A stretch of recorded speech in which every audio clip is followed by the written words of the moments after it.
queridos, vou fazer uma pergunta constrangedora para vocês. Qual era a matéria da escola que você detestava? Para pensar um pouquinho aí. Qual é a matéria da escola que você detestava? Quando o professor entrava, você, pum, desligava.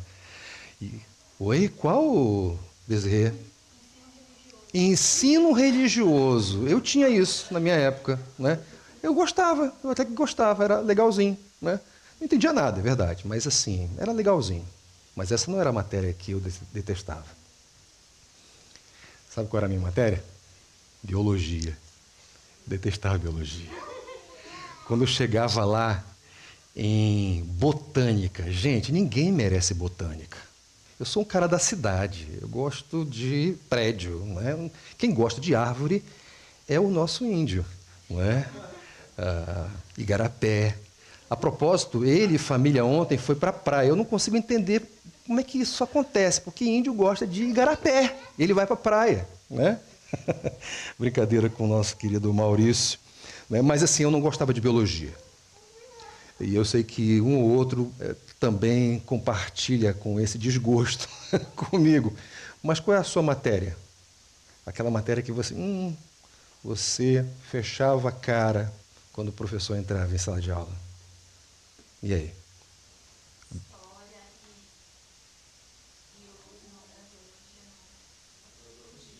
Filosofia. Você teve filosofia? Eu não tive. Não tive. Em certo sentido, que pena. Em certo sentido, graças a Deus, né? Tá certo que naquela época, se eu tivesse filosofia, eu teria de fato filosofia. Hoje em dia você tem o título da matéria, mas você tem ideologia, né? Você tem esquerdismo na veia, né? Mas sim, filosofia não é daquelas matérias mais apreciadas. Mas uma delas, com certeza, que foi citada aí pela Tereza, é história. Via de regra, os alunos torciam o nariz quando o professor de história entrava em sala de aula. E muito dessa perspectiva em relação à história se dava porque havia uma ideia de que estudar o passado não fazia o menor sentido. Passado é coisa de museu. Passado sempre remete a alguma coisa empoeirada.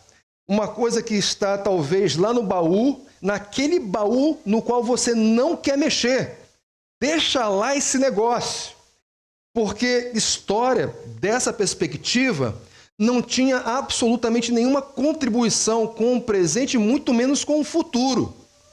E daí, uma vez que ela não tem uma relação com o aqui, o agora e o depois, para que estudar esse negócio? Para que perder o meu tempo com isso? Não vou perder, não vou perder. Vou estudar matemática, vou estudar português. A propósito, eu gostava de português. Como eu gostava dessa matéria? Na verdade, eu gostava de todas as matérias, menos biologia. Na verdade, menos biologia no que tange ali, no que toca botânica. Quando eu entrava no corpo humano, eu achava muito legal.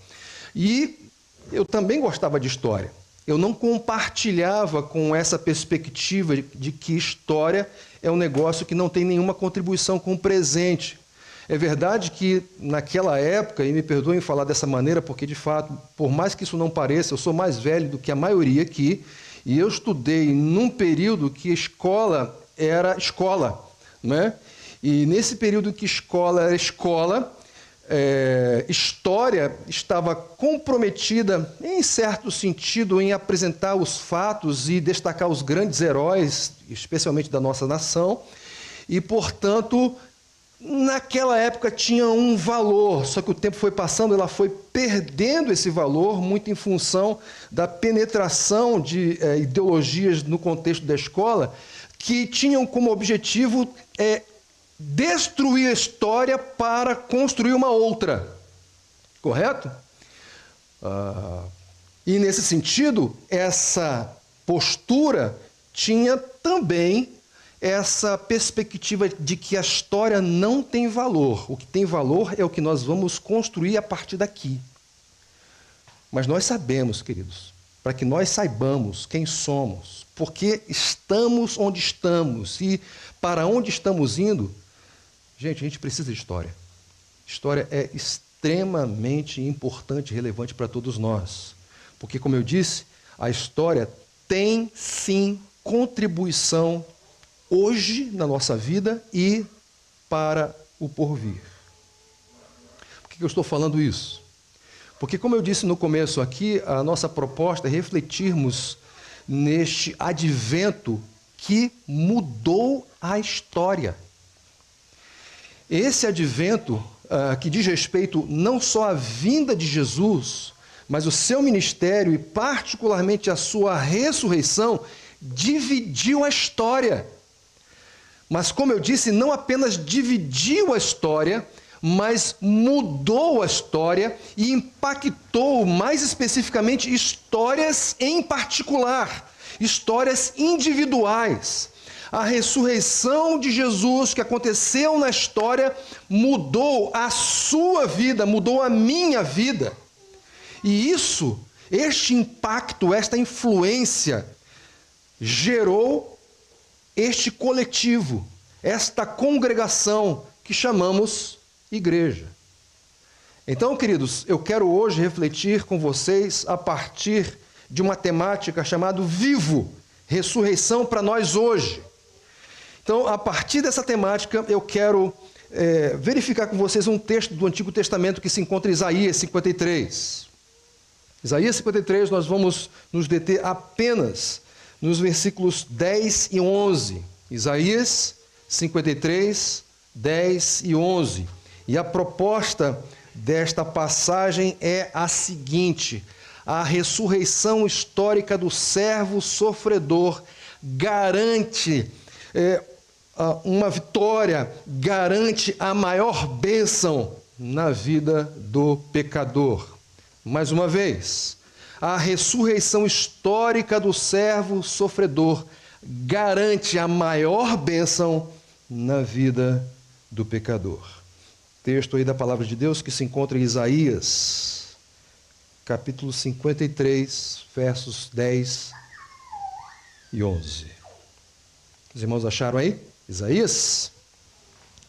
Livro do profeta Isaías, capítulo 53, versos 10 e 11. Assim diz a palavra do Senhor: contudo, foi da vontade do Senhor esmagá-lo e fazê-lo sofrer. E embora o Senhor tenha feito da vida dele uma oferta pela culpa, ele verá a sua prole, prolongará seus dias, e a vontade do Senhor prosperará em sua mão. Depois do sofrimento de sua alma, ele verá a luz e ficará satisfeito. Pelo seu conhecimento, meu servo justo justificará a muitos e levará a iniquidade deles. Vamos orar mais uma vez? Bendito Deus, te exaltamos por esse texto que acabamos de ler. Um texto que tem atravessado a história e tem comunicado, falado a respeito do teu Filho, particularmente da sua obra, dos efeitos que ela produziu na história e mais especificamente na vida de pessoas, indivíduos. E esse efeito extraordinário, com certeza, é a maior bênção que a humanidade pode experimentar. É verdade que ela busca nas coisas criadas a satisfação da sua alma. Será uma busca frustrada, porque tudo aquilo que a nossa alma precisa, nós só encontramos em Ti. Então, Senhor, que a exposição e a reflexão nesta palavra nos leve à conclusão: só encontraremos o descanso para nossa alma, aquilo que mais ansiamos, em Ti. Verdade, propostas e alternativas não faltarão neste mundo. E por vezes, nós, mesmo crentes, vamos buscar nessas alternativas aquilo que só o Senhor pode dar pela fé em Cristo Jesus.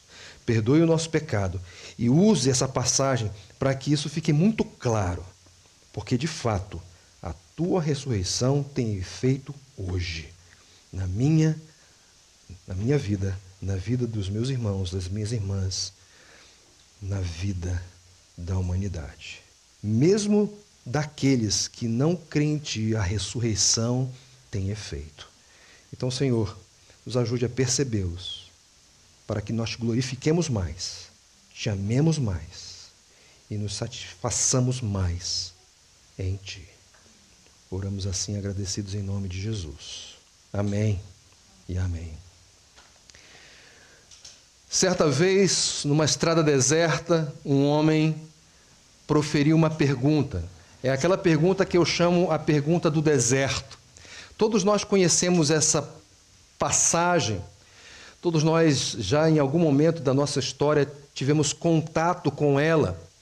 E a pergunta que foi feita no deserto, ou na estrada deserta, se encontra ali em Atos capítulo 8, verso 34, e a resposta está no versículo 35. Vocês devem se lembrar que o Senhor enviou Filipe para uma estrada deserta, e ele foi, obedeceu ao Senhor, não sabendo o que aconteceria ali, e ele encontrou com uma carruagem na qual estava um eunuco, e o eunuco estava lendo justamente esta passagem, não necessariamente os versículos que eu acabei de ler, tanto que quando o Filipe se dirigiu ao eunuco, há ali em Atos uma citação de um trecho aqui de Isaías 53, que não é este que eu acabei de ler, mas o trecho que eu li é a sequência da passagem citada pelo eunuco. E aí você deve se lembrar que Filipe perguntou para o eunuco: você está entendendo o que você está lendo? E ele falou: como é que eu posso entender se não houver ninguém que me explique? Então, o eunuco, ali em Atos capítulo 8, verso 34, dirigiu aquela célebre frase, ou mais especificamente aquela célebre pergunta: de quem esse texto está falando? Ele está se referindo ao próprio profeta ou uma outra pessoa? E naquela ocasião nós lemos o seguinte: o eunuco perguntou a Filipe: diga-me, por favor, de quem o profeta está falando? De si próprio ou de outro? Percebam, na sequência, versículo 35. Então Filipe, começando com aquela passagem, a passagem de Isaías 53, aquela passagem da Escritura, anunciou-lhe as boas novas de Jesus. Ou seja, Filipe respondeu a pergunta: a respeito de quem esse texto está falando? É do profeta? O profeta está falando de si mesmo ou de outra pessoa? Filipe respondeu: ele está falando de outra pessoa. E essa pessoa é Jesus. O texto de Isaías fala a respeito de Cristo. Essa é a resposta. E mais do que isso, não fala apenas de Cristo, da pessoa, mas das boas novas de Cristo, boas novas de Jesus. Em outras palavras, fala a respeito das boas notícias, das grandes novas. E quando nós estamos diante de uma grande nova, de boas novas, o que está sendo comunicado por meio dessa expressão é que essas notícias, essa mensagem relacionada a essa pessoa, com certeza traz grande alegria para as pessoas que a recebem, que a admitem. Boas novas. Por que boas novas? Quando nós olhamos para o texto de Isaías capítulo 53, nós temos uma ideia de por que essa mensagem relacionada a Jesus é uma boa notícia. E isso fica muito claro, particularmente quando nós entendemos o que significa oferta pela culpa, que é uma expressão utilizada aqui nesse texto. O que é oferta pela culpa? Quando você olha, por exemplo, o texto de Levítico capítulo 5, você vai ter a resposta. É muito interessante porque a lei do Senhor previa uma solução, digamos assim, previa um caminho para lidar com o pecado do homem. A lei do Senhor foi dada para isso, para revelar o Senhor e particularmente revelar a sua misericórdia. Como a misericórdia do Senhor era vista, era identificada, percebida na lei? por meio desse caminho que Deus oferecia para o perdão do seu pecado. E é interessante porque há previsão para pecados intencionais e pecados não intencionais. É bom destacar isso, sabe por quê, gente? Porque a gente pensa assim, bem, não foi minha intenção. E porque minha intenção, ainda que eu tenha machucado alguém, isso não é pecado. Não, é sim. É sim. Você pode não ter cometido de forma intencional e deliberada. Mas ainda que tenha sido não intencional, é pecado. E este texto de Levítico capítulo 5 vai lidar com pecados não intencionais. E para tais existia uma oferta específica que era chamada oferta de pecado, ou perdão, oferta pela culpa. Esta oferta envolvia um carneiro, ok? Um carneiro sem defeito, sem mácula, que deveria ser levado para o sacerdote, e o sacerdote sacrificaria aquele carneiro ou cordeiro, fazendo propiciação para os pecadores, de forma que eles recebessem perdão. Perceberam? O caminho de Deus para lidar com o pecado do homem.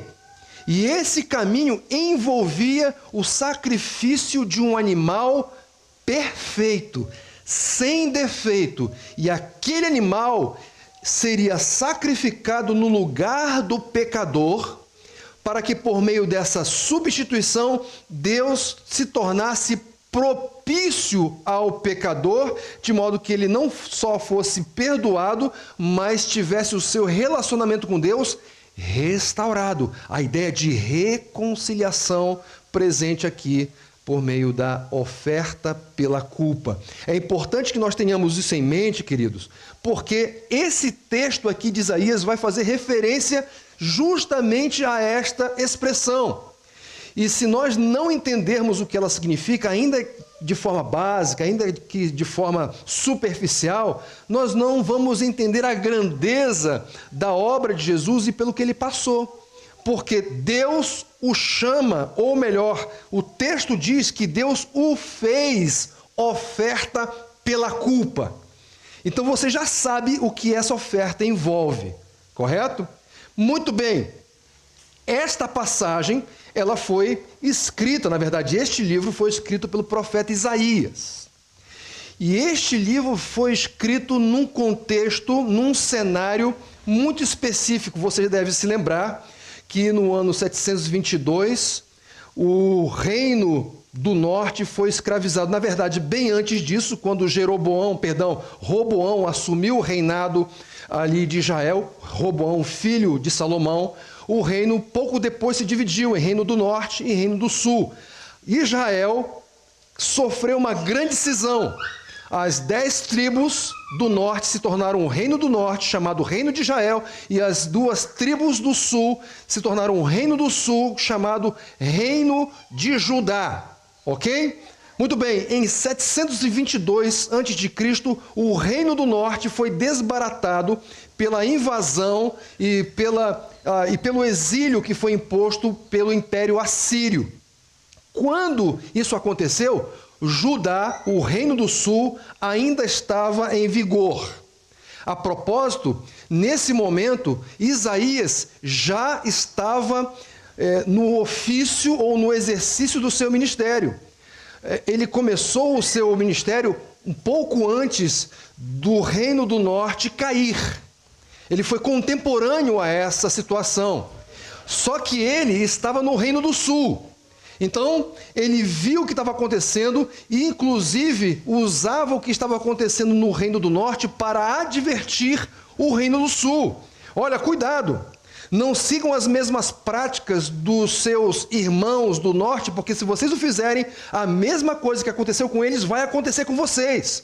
O exílio que aconteceu com eles vai acontecer com vocês se vocês seguirem as atitudes, as posturas deles. E por que Isaías profetizou? Por que Isaías adotou ou foi chamado para exercer o seu ministério nesse cenário? Porque o cenário era um cenário difícil. Havia corrupção espiritual generalizada. Aquilo que estava acontecendo no Reino do Norte, aquilo que aconteceu no Reino do Norte, estava se aprofundando ali no Reino do Sul. É verdade que quando nós comparamos os dois reinos, nós vamos perceber que no Reino do Norte não houve absolutamente nenhum rei que foi justo, que fez alguma coisa que Deus aprovou. Já no Reino do Sul, alguns fizeram isso, fizeram aquilo que Deus aprova, mas nem todos. E quando os reis não faziam aquilo que Deus aprovava, normalmente o povo seguia as práticas daquele rei. E essas práticas eram práticas idólatras, prostituição e tudo mais. Então havia naquela época uma grande corrupção espiritual, havia também uma degradação moral, que é claro, consequência dessa corrupção espiritual. Havia uma erosão político-social, porque, como eu disse, essa corrupção espiritual, essa degradação moral, começava por vezes na corte. Começava por vezes no palácio, e do palácio a coisa ia se alastrando, porque invariavelmente, queridos, não dá para separar uma coisa da outra. Normalmente, os líderes, e pensando aqui naqueles que estão investidos de autoridade civil, eles são vistos como modelo para a sociedade. A gente está na vala aqui no Brasil, a gente está na vala. Mas, normalmente, as autoridades civis, elas são vistas como modelo para a sociedade. E é por isso que quando nós temos sentado no trono um rei justo, a tendência, percebam, a tendência é que a injustiça perca espaço naquele território. Agora, o contrário também é verdade. Quando está sentado sobre o trono um rei corrupto, injusto, a tendência é que a injustiça se alastre naquela terra. E isso não foi exceção no Reino do Sul, porque houve, em função aí dessa erosão político-social, houve uma fragmentação judicial. Queridos, o justo era chamado e tido por ímpio, e o ímpio era tido por justo. Alguma coisa parecida nos nossos tempos? Justo tido como ímpio, ímpio tido como justo. Gente inocente sendo presa e preso sendo solto. Alguma semelhança com alguma experiência sua por aí? Efeito do modelo que nós temos. Então, o cenário no qual Isaías estava inserido e para o qual ele proclamou a profecia era um cenário assim. E aí, nesse cenário, o que era necessário? A advertência.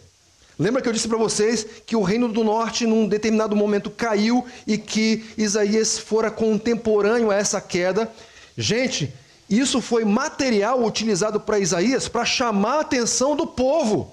Até porque o que aconteceu com o Reino do Norte foi nada mais, nada menos do que o cumprimento da lei. Porque Deus, em Deuteronômio capítulo 28, já havia indicado as maldições mediante a desobediência. O povo reiteradamente desobedeceu ao Senhor. Os profetas foram levantados para dizer: se arrependam, abandonem essas práticas, deixem esses pecados. E o povo não ouviu os profetas, continuou de forma obstinada em seus pecados. E aí as consequências vieram.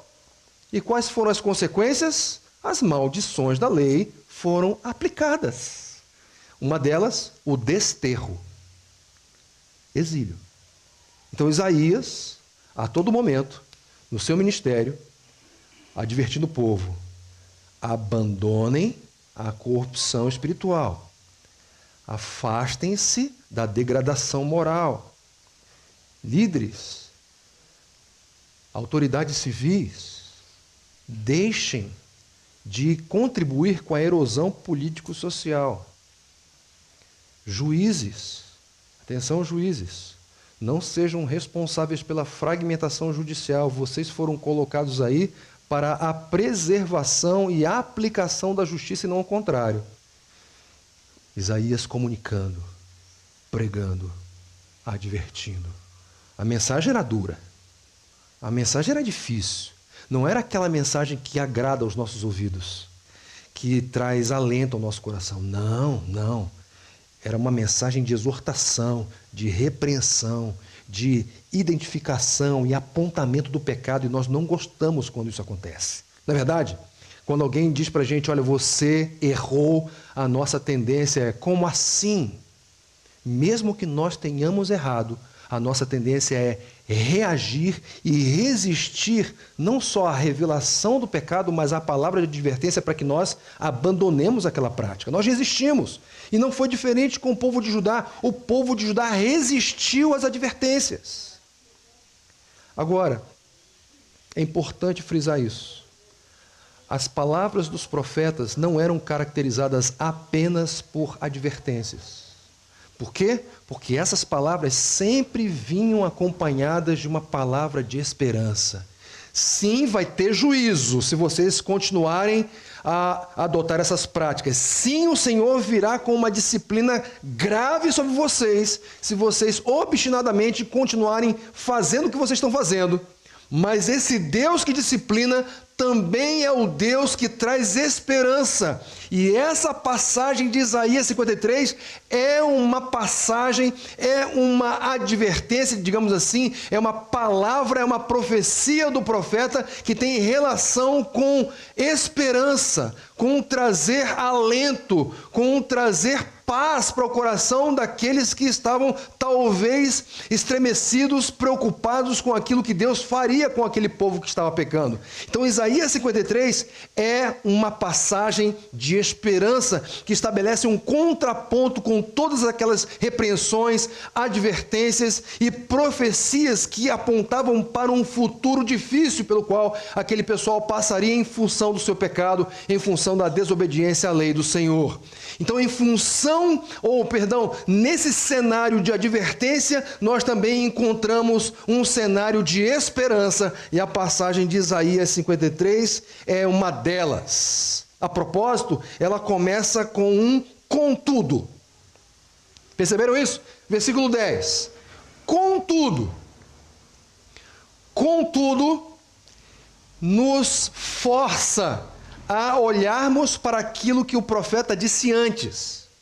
Porque você conhece português, você sabe muito bem que quando você abre um livro para lê-lo, você certamente não vai encontrar essa palavra no começo da obra. Porque se você encontrar, você vai perguntar o seguinte, peraí, será que esse aqui é um segundo volume? Porque normalmente palavras como estas, palavra como esta aqui, contudo, nos remete inevitavelmente para o que vem antes. Inevitavelmente. E o que vem antes? O texto diz, versículo 9, particularmente a parte final dele, embora não tivesse cometido nenhuma violência, nem houvesse nenhuma mentira em sua boca. Contudo, perceberam? O que o profeta está comunicando para nós é que aquilo que ele vai falar a partir do contudo está em contraste com aquilo que ele acabou de falar. Ele está se referindo a uma pessoa em quem não se encontrou violência. Ele está se referindo a uma pessoa em que não se achou dolo, pecado, erro nos seus lábios. Ou seja, tudo que ele falou foi adequado. Tudo que ele falou estava em perfeita harmonia com a lei de Deus. O que Isaías está chamando a nossa atenção, para o que Isaías está chamando a nossa atenção aqui? Ele está chamando a atenção para alguém perfeito. Ele está despertando a nossa atenção para alguém que não tem pecado. E essa informação é importante. Essa informação tanto é importante que o versículo 10 começa justamente com esta palavra, contudo. Por quê? Porque ele está indicando que aquilo que ele vai falar na sequência está em contraste com essa realidade. A pessoa a respeito de quem eu estou falando é uma pessoa perfeita, sem pecado, nela nós não encontramos violência, muito menos pecado ou erro no seu falar. Tudo que ele fala é certo. Tudo que ele fala é a verdade. Contudo, foi da vontade de Deus. É a sequência do texto. Qual foi a vontade de Deus, gente? A propósito, muitas pessoas se perguntam, né? Como é que faz para saber a vontade de Deus? E as pessoas normalmente fazem essas perguntas com a expectativa de receberem respostas, digamos assim, esotéricas, receberem respostas espiritualmente satisfatórias, coisa do tipo. Queridos, a vontade de Deus, aquilo que nós precisamos saber a respeito da vontade dele, já está revelado, está na Bíblia. Veja o que o texto diz: foi da vontade de Deus. Isso significa então que esta vontade está revelada, está aqui. Qual era a vontade de Deus? Pasmem, a vontade de Deus era fazer com que este que é caracterizado como perfeito, este que é caracterizado como que não peca, que não erra no seu falar e que só fala a verdade, foi da vontade do Senhor esmagá-lo. E mais, foi da vontade do Senhor fazê-lo sofrer. Foi da vontade do Senhor fazer dele, da vida dele, oferta pela culpa. Vamos lembrar do conceito? O que a oferta pela culpa envolvia? Envolvia a oferta de um animal perfeito. Esse animal, sem defeito, era levado para o sacerdote, que sacrificaria o animal sem defeito.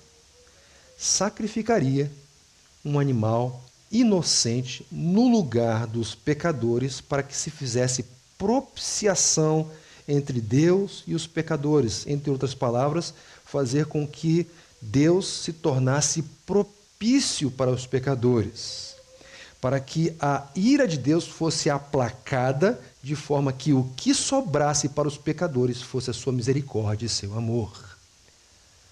Vejam, quando Isaías falou do contudo, ele nos remeteu para os versículos anteriores. E quando nós olhamos para esses versículos anteriores, nós vimos que a pessoa a respeito de quem ele está falando era uma pessoa sem defeito, era uma pessoa que não havia crime no seu currículo e cuja boca só falava a verdade. Em outras palavras, essa pessoa a respeito de quem Isaías está falando é uma pessoa inocente.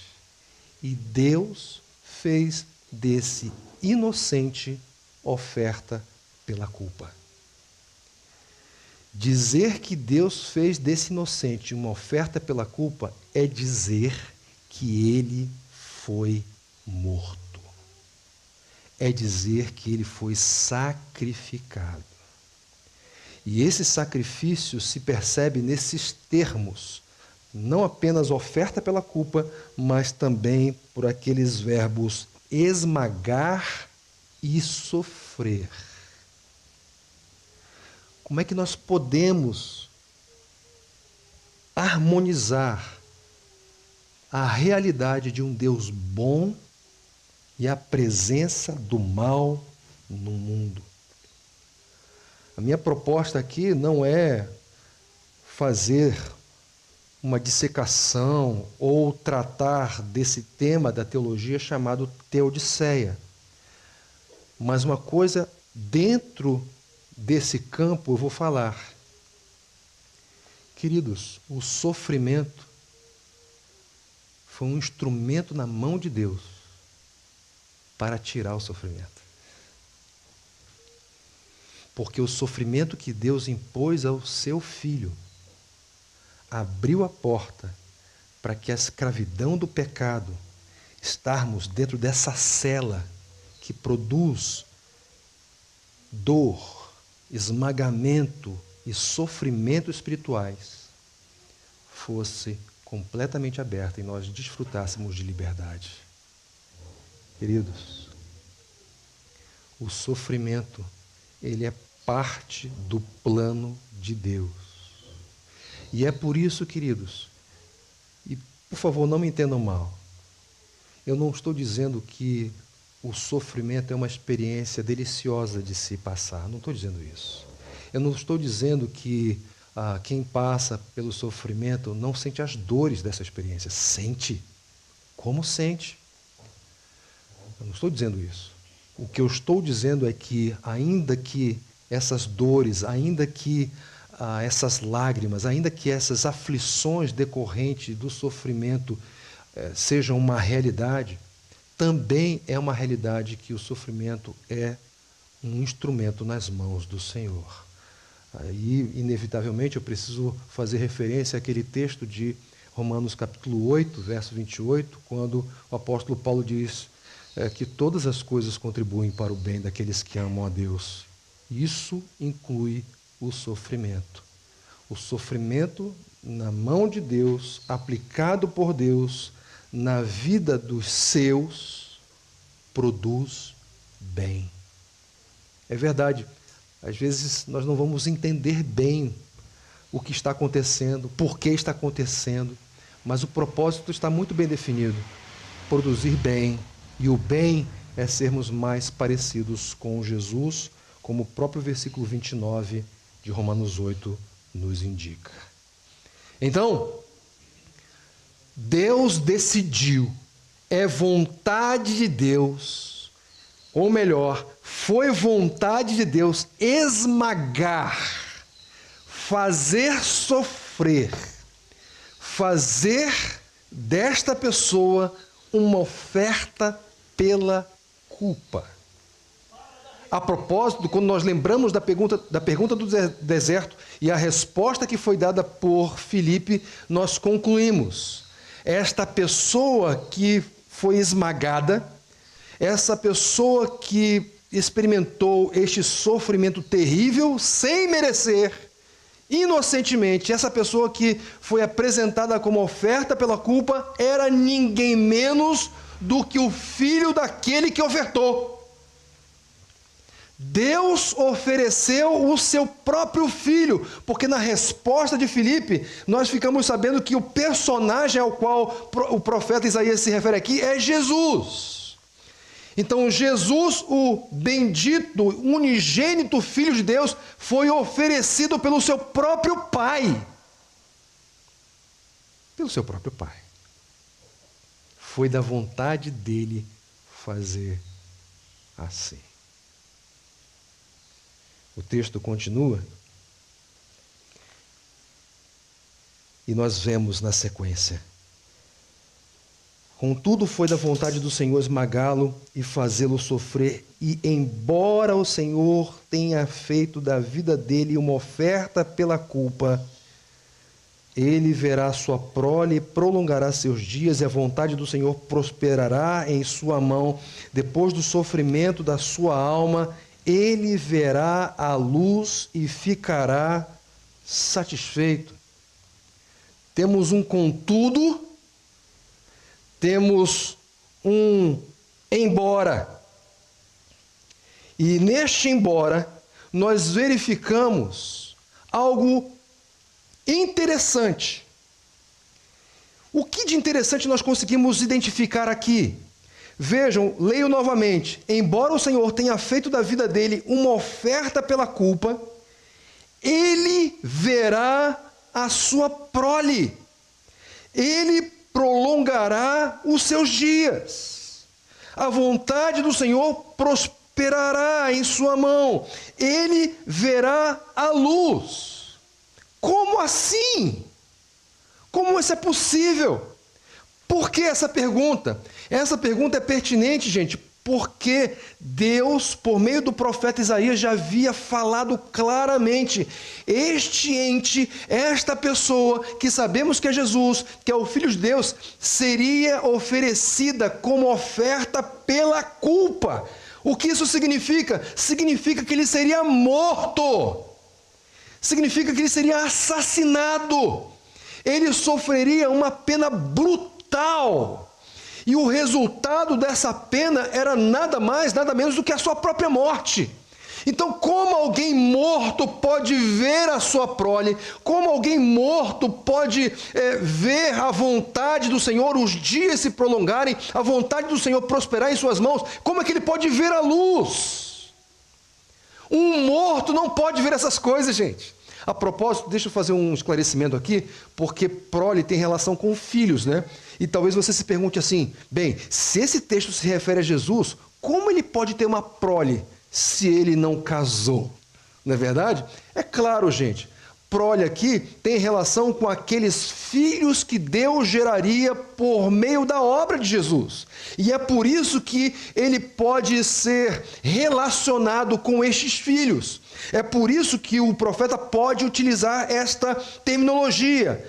A terminologia que diz: embora o Senhor tenha feito da vida dele uma oferta pela culpa, ele verá sua prole.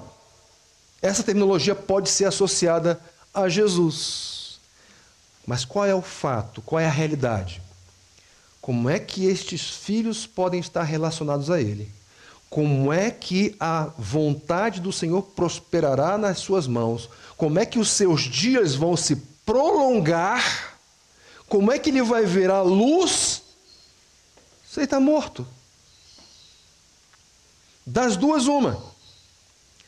Ou o profeta está louco, ou algum evento vai acontecer que vai possibilitar que este não só veja sua prole, não só tenha os seus dias prolongados, não só veja a vontade do Senhor prosperar em suas mãos, não só vê a sua luz. Algum evento na história aconteceria que possibilitaria todas essas coisas. Porque se não acontecesse, seria algo completamente sem sentido. Porque morto não vê os seus dias se prolongando. A que evento então, nós temos aqui? A que evento o profeta Isaías está se referindo nas entrelinhas? Quando nós lemos, e um dia aqui, na verdade da cruz, chegaremos no capítulo 24 de Lucas. Um dia, qual dia? Eu não sei. Eu sei que, segundo a nossa agenda, a nossa exposição de Lucas, nesse ano, vai fechar no capítulo 6. São 24 capítulos. Então, faça as contas aí. Se a gente seguir essa média, a gente tem 4 anos de Evangelho de Lucas. No capítulo 24, você deve se lembrar que o Senhor Jesus aborda 2 discípulos caminhando em direção a Emaús. Lembram disso? E o Senhor Jesus pergunta para eles sobre o que vocês estão conversando. Eles se viram para Jesus, entristecidos, e um deles fala para Jesus: vem cá, você é a única pessoa aqui em Jerusalém que não sabe das coisas que aconteceram nesses últimos dias? Ele pergunta: que coisas? As coisas a respeito de Jesus de Nazaré. Ele era um profeta, um homem poderoso em palavras diante de Deus e todo o povo, e nós esperávamos que era ele que traria a redenção a Israel. Só que já é o 3º dia que todas essas coisas aconteceram. É verdade que algumas mulheres, talvez malucas aí, foram ao sepulcro, encontraram ele vazio e vieram aí dizendo que tiveram uma visão de anjos, e esse anjo disse que esse Jesus ressuscitou. Eu imagino o silêncio. Como vocês demoram a crer. Como vocês são lentos para entender tudo o que os profetas disseram. Não devia o Cristo passar por todas essas coisas para entrar na sua glória? E aí no versículo 27 de Lucas, capítulo 24, o texto diz: e começando por Moisés e todos os profetas, mostrou-lhes o que constava a seu respeito em todas as Escrituras. Sabe o que Jesus fez? Jesus deu uma aula de cristologia pessoalmente para 2 discípulos. Eu queria estar naquela aula, gente. Poxa, como eu queria estar lá.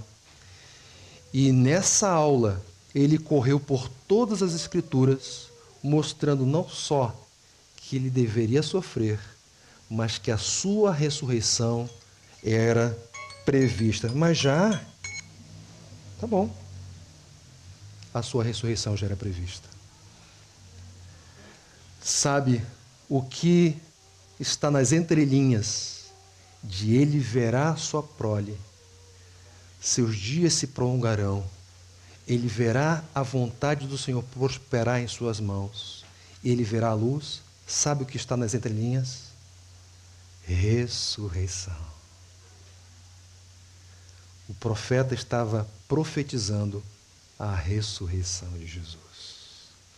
E essa ressurreição, queridos, era necessária para que os pecadores tivessem garantida a maior bênção que eles teriam na vida. Porque se a ressurreição de Jesus não acontecesse, a sua obra não teria absolutamente nenhum valor. O seu ministério messiânico seria em vão. Por quê? Porque se Jesus só morresse e não ressuscitasse, a mensagem que seria comunicada seria: ele é um pecador como qualquer outro. Porque todos morrem. E por que todos morrem? Lembram? Porque o salário do pecado é a morte. Mas Jesus não era pecador. Jesus era inocente. Jesus era perfeito. Jesus era a verdade. Jesus era Deus.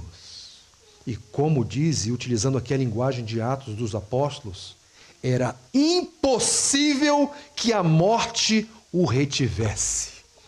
Porque ele é a vida. Então imagina a coitada da morte tentando amarrar os pulsos de Jesus. Imagine a morte tentando reter, impedir que ele levantasse do túmulo. Coitada! Coitada! Porque aquele que é a vida, de forma avassaladora, foi atropelando a morte. E ao terceiro dia ele ressuscitou e, portanto, a partir da sua ressurreição, ele poderia ver os seus dias se prolongando, ver o resultado da sua obra, ver a vontade do Senhor prosperando em suas mãos, ver a luz. Que obra é essa? O texto continua dizendo: pelo seu conhecimento, meu servo justo justificará muitos e levará a iniquidade deles. Eis a obra do servo sofredor. Justificação, perdão de pecados. A propósito, queridos, quando nós pensamos em justificação, nós pensamos numa dupla transação. O termo justificação é um termo judicial, que significa, assim, literalmente, tornar justo, declarar justo, certo? Ou seja, essa é uma declaração externa àquele que é justificado. Ele não se autodeclara assim. É necessário que essa declaração venha de um juiz. E o justo juiz fez essa declaração: justificado. Esta palavra justificação tem relação com uma dupla transação. E que dupla transação é essa? Aquele que de fato é justo atribui a sua justiça para aquele que está diante do juiz, para aquele que é réu, e este mesmo que atribuiu a sua justiça para o réu, assume, absorve a injustiça do réu. Queridos, se Jesus não tivesse ressuscitado, não haveria justificação. Por quê? Porque se Jesus não houvesse ressuscitado, ele não teria justiça para atribuir para o pecador, para o réu, porque ele seria contado entre estes. Era necessária a ressurreição Porque a ressurreição é a garantia de que Jesus de fato tinha justiça em si próprio para atribuir, para conferir esta justiça para o réu, para o pecador, para o ímpio, para o injusto, para declará-lo justo. E mais do que isso, se Jesus não tivesse ressuscitado, ele não poderia levar as iniquidades dos outros. Por quê? Porque ele seria iníquo. Porque o ficar encerrado no túmulo, como eu já disse, era uma evidência de pecado, só que ele era inocente, ele não tinha pecado, ele era Deus. E como Deus, ele poderia carregar sobre si as iniquidades de todos os eleitos de Deus.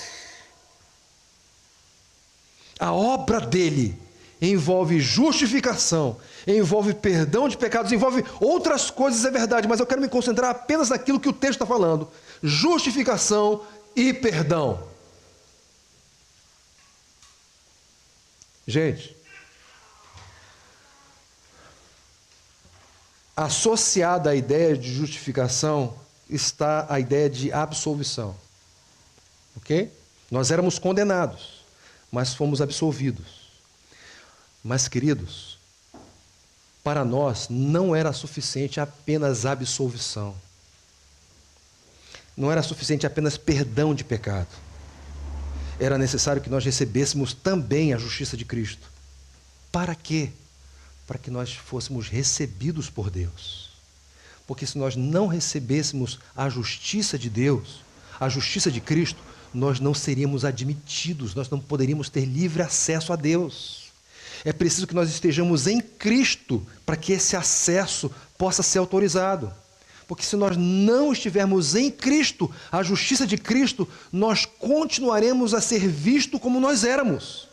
Só que pela fé, e porque recebemos pela fé a justiça de Jesus, quando Deus olha para a gente, sabe o que Ele vê?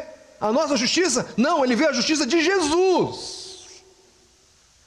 Por isso que perdão de pecados é importante, mas não é suficiente, precisa haver mais coisas. E Jesus, por meio da sua obra, ofereceu isso. Ele ofereceu perdão de pecados, sim. Ele levou as nossas iniquidades, mas ele também ofereceu a sua justiça, a atribuição dela a nós. E quando ele atribui a sua justiça a nós, sabe o que acontece? Nós, a partir desse momento, podemos ser recebidos por Deus como seus filhos. Do contrário, nós seríamos apenas perdoados que voltariam a pecar. Perceberam a importância da ressurreição? Tudo isso da obra de Jesus é garantido pela obra de Jesus, pela ressurreição de Jesus.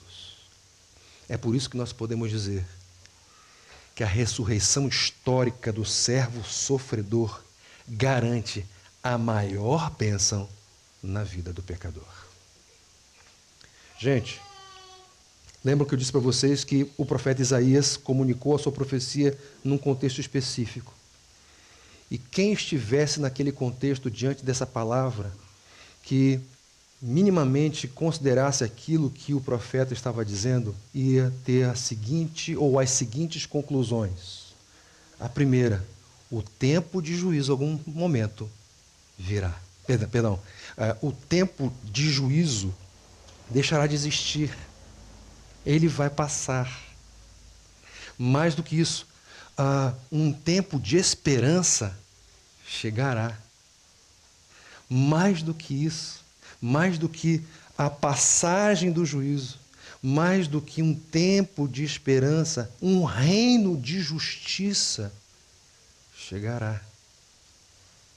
Além disso, o shalom de Deus se estabelecerá. Ou seja, aquele estado de alegria, satisfação, deleite plenos em Deus está às portas. E a garantia disso tudo está na pessoa do servo. O que esse texto comunica para nós hoje? Comunica, em primeiro lugar, que não há mais condenação. Não há mais condenação. Mais do que isso, não há mais rejeição de Deus. Porque a oferta pela culpa cumpriu o seu papel. E hoje, Porque a justiça de Cristo, atribuída a nós e garantida pela sua ressurreição, faz com que nós sejamos aceitáveis diante de Deus. Não há mais rejeição, não há mais escravidão. Nós fomos libertos das amarras, da cela, do calabouço do pecado. E por isso não precisamos mais viver na tensão daquilo que é a consequência do pecado, que é a morte. A propósito, a Bíblia chama de a morte como o nosso maior inimigo. Só que quando nós experimentamos os efeitos da obra do servo sofredor, garantidos pela sua ressurreição, a morte passa a ser vista por nós como uma passagem para uma vida plena. Aquela vida que nós tanto ansiamos. Não haverá mais escravidão do pecado, não haverá mais estagnação. Ou seja, nós não ficaremos mais estagnados, atolados no pecado, sem condições e recursos para nos desenvolvermos na fé. A obra de Jesus, garantida pela sua ressurreição, nos comunica isso. Você pode crescer. Você pode se desenvolver. Então, se a obra de Jesus faz todas essas coisas, de que maneira a ressurreição de Cristo pode ser vivida hoje? Em outras palavras, essa ressurreição que aconteceu na história, que é história, e porque é história, tem efeito na vida histórica, particular, hoje, e também tem consequências e efeitos no futuro. Então, se tem efeitos no futuro, de que forma no presente nós podemos viver essa ressurreição que garante a maior bênção que o pecador pode experimentar? Em primeiro lugar, alegre-se com a absolvição. Se não há mais condenação para aqueles que creram em Jesus, se você já depositou a sua fé em Cristo, no servo sofredor, alegre-se. Sabe por quê? Porque antes você era um réu condenado, hoje você é absolvido.